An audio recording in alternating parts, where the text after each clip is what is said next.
Ng morning mga ka-journey, bili tayo ng kape sa may popular na narito sa Pelican. Maraming masarap na tinapay. Ito po ho ang mga kape rito mga ka-journey. So bili lang tayo ng kape at tikman natin ang masarap na tinapay dito sa Pelican. Dinadayo ng mga sasakyan, mga parokyano rito sa local area.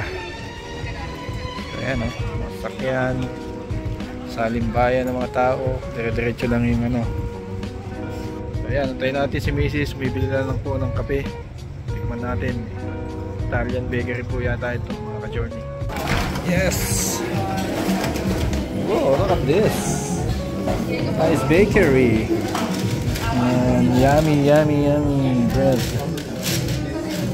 What do you like, Siri? How much? Huh? Are you buying nice croissant? And your favorite Danish? Masarap po na Danish. And you know, cappuccino. Cappuccino for daddy and mommy. So yan po yung mga sizes. Yum. So yung mga blueberry. And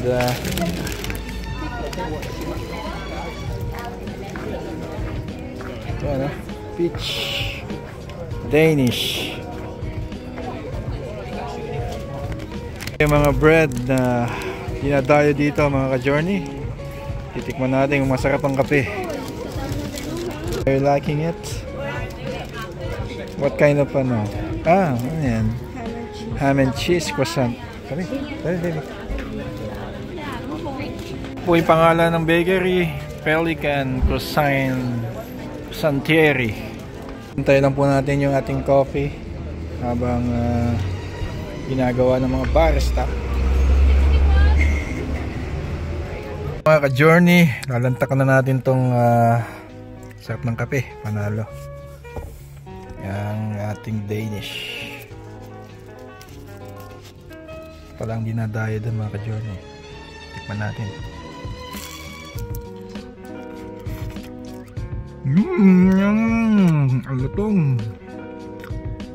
And very juicy yung ano, kanyang prutas, yung blueberry. Sulit na sulit. Masarap mga ka-journey. Kain po tayo. Haba pa rin ang pila. Sorry guys, bad luck pa rin. Kala ko mag-walk in lang kami, pero ganyan pa rin karami na nakapila sa labas. Santier. So actually, mayroon nag-aantay sa labas pero siyempre na sa loob mga ka-journey. Natin may tinda pa. Ayun, may konti tayong inabot na croissant. Ayan, bili mo. Pakyawin na yan. Ano na kaya, subukan mo na. Dito may mga masarap din na blend dito mga ka-journey. Tsaka ayan o, mga Japanese mocha custard. Hindi ko na-try yan. Mga kaubusan na naman. Ano nakalagay.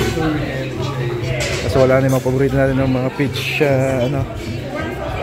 peach Danish. Napakaswerte ho ng may-ari ng bakery nito mga ka-journey. May gantong business na dinadayo pa ng mga tao sa iba't ibang lugar. Ganda rin kasi rito may playground sa kabilang side. So may ganyan kang successful na bakery mga ka-journey. Talagang sure na ang paghakot mo ng salapi.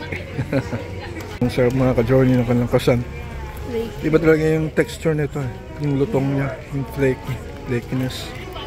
So yung creaminess ng tinapay. So masarap talaga mga ka-journey, kaya dinadayo to. Sasabi mo sa bakery na Pelican Croissantieri? Ito lang yung bakery na wala nakadisting na pagkain pero pinipilahan pa rin. Ayun mga ka-journey, pagpasok mo, katulad ng pinakita ko kanina, ubos na yung instante. Napakyaw na ho yung mga kumaga nasa oven pa, inantay na yung may labas. Lalo na yung pastry mga ka-journey, wala kang pastry. Hindi talaga masarap talaga rin. Inabangan ko yun kasi wala talaga akong makuha. Nakakailang balik na kami rito. Isang beses lang kami nakabili no, mula nung lumabas lang kami sa ano, yung maaga.